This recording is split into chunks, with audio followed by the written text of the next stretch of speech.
Now they explain to you about the Gaston porches in 1853, and they tell you about 1846 and the Mormons battalion and the Mexican War and all this. But they don't tell you is that was forced onto the Mexicans. This right here, for the past 500 years, it's been called Nueva España. And it belonged to the United States of Mexico until the war of the United States of America and the United States of Mexico. And the United States of Mexico ended up in Mexico City. At the time, the Mexicans were all divided and weak. Remember, the Mexicans, the United States of Mexico, was controlled by the Spanish traders. The Spanish, the Catalan, the Aragonese, the Andaluces, and all these tribes from the Iberian Peninsula end up here, and they actually separated from the Kingdom of Spain and took control of the terrain of this geography that we're looking at. And because of that, they kept the population weak. The Europeans, recognized this, and they got in here and they took it away from them.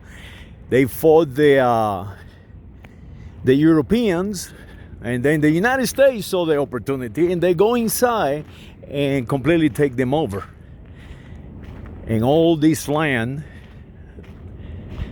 they took it away from them,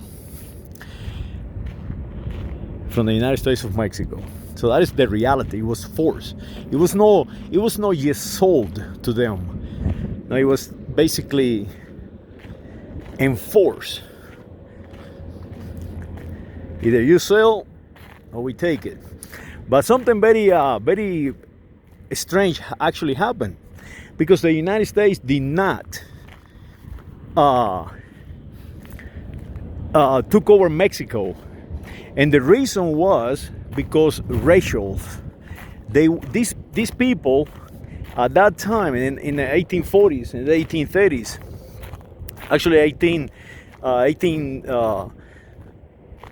beginning of 1800, during the Victoria era, the native population were completely controlled by all these Europeans. And the Europeans, they also divide themselves into little sections, like the one who spoke English, the Anglo-speaking, the French-speaking, and the Spanish-speaking. Then you have the Dutch-speaking, you have the Germans, and all these people, they sort of like created little clans. And they, English speakers right here in the United States of America, united, they decided not to annex the United States of Mexico, because they were not worth it. They were indigenous, they were lessers. That is how crazy these people at that time thought of themselves and thought of everyone else. Now check this out.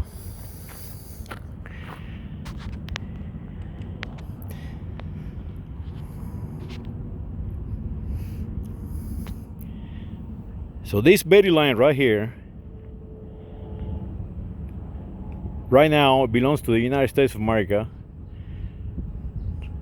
Little over 150 years ago, belongs to the United States of Mexico, and prior to that, belonged to the Kingdom of Spain. And today, the United States of Mexico is no part of the United States of America, for the only reason the so-called English want to be Europeans did not want the native population into the United States of America. That is crazy. But they did took enough what they needed, or they could get away with it. And to this day, we're still doing the same. We have Puerto Rico, Guam, the Marianas. We have all this United States of America territory being mistreated. The population is being mistreated. But we are going to bring back the true identity of the United States of America, because the United States of America has the Roman symbols. It was not made by the English. It was made against the English and against the European powers by some of the European powers, like the Spaniards. So we're gonna bring that back. I think eventually we have to observe the symbols of the United States and what the original intent was. And the original intent was not to become something else.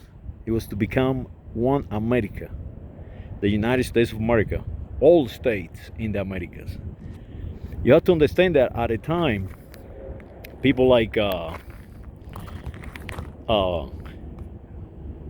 David Governor Burnett and all the rest of them, they were working in the American continent, not in the United States. Remember, all these people, when they born, when they actually become at age of influencing the population of their own country.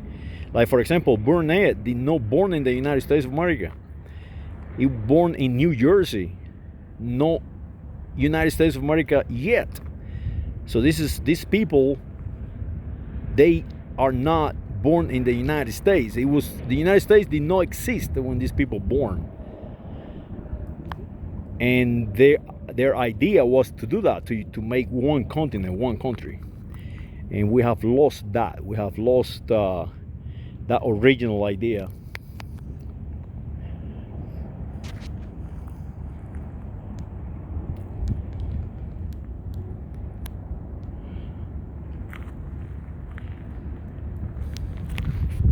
I'm here looking for snakes and all creatures, tarantulas and so on, but all I've seen is those ants. But we have a lot of wildlife in this desert. It's a beautiful desert. Check it out. Check the mountains.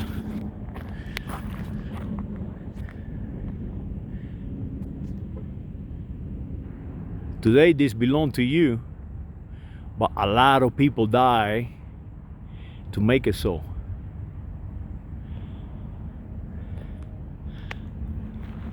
So when you call yourself white, when you call yourself Republican, Democrat, black, brown, or whatever color you want to assign yourself to, just make sure that you look at the symbols of the United States of America. Take a look at the facets guarding the United States of America flag at the House of Representatives. Go ahead and take a look at the eagle or águila standing on the pole. And that águila is a symbol of power. If you present that to a congressman, or a congresswoman for that matter, it's a sign of power. It's a sign that you better shut up. The power of the nation is in front of you. That is what it means. That is what it's made for. It's to symbolize the power of the nation. Not the white nation, not the black nation, not the brown nation, no, the United States of America. And that is what we're trying to see if we can return to. And it's hard, it's not easy, because all these congressmen and politicians, they are no earth into their own history, and the population can care less. Population of the United States of America, they are so ignorant. that they follow whatever you put in front of them. Like the shootout that just happened. These government workers shot this man just because he was jogging on their street.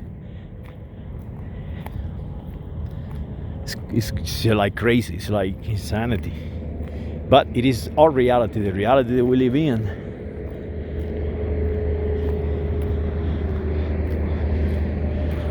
I am looking, and I think they have actually treated the ants, because notice how they crush the ant hills. They sort of like probably poison them and cover them up. For example, right here, right there is one hill that is no longer alive.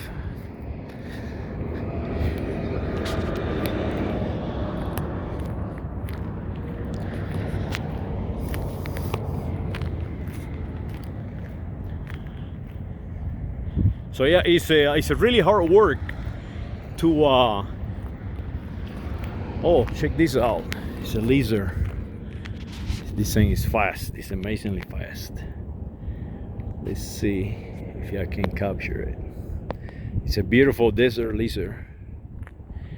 It's really hard to capture with a telephone. But what I was saying is that it's extremely hard to recondition the population of a nation that have been erroneously assigned identities. It's almost impossible. It's like a job. If you want to undertake it, you know you will fail. But at least somebody have to say it. Somebody have to at least, you know, start someplace where people recognize who they really are. And the first thing they do is attack you. Oh, you crazy, you have no idea. And then all you have to do is ask them, can you prove to me that you are white? Can you prove to me that white is not a color? Can you prove to me that the facets on the United States of America Capitol are not a representation of the ideas of these founders that found this nation? And of course they cannot respond to that, so all they can do is just argue and rationalize a way out and walk away. Like some cases, all they can do is just walk away.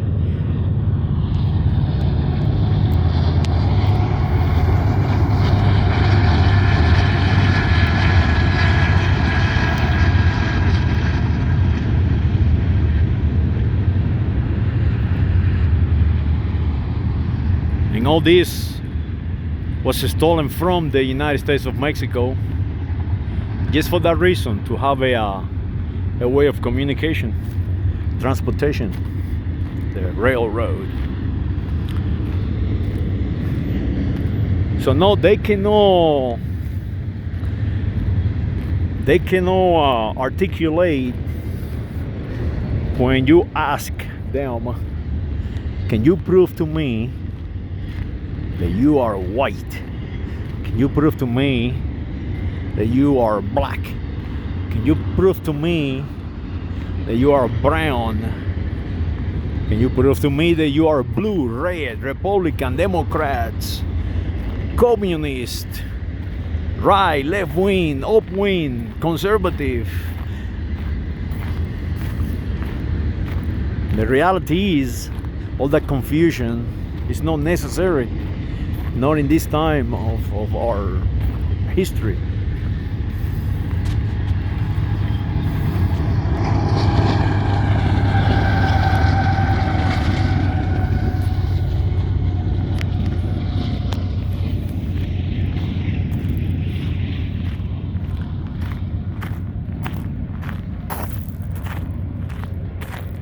Well, I hope you enjoy this video.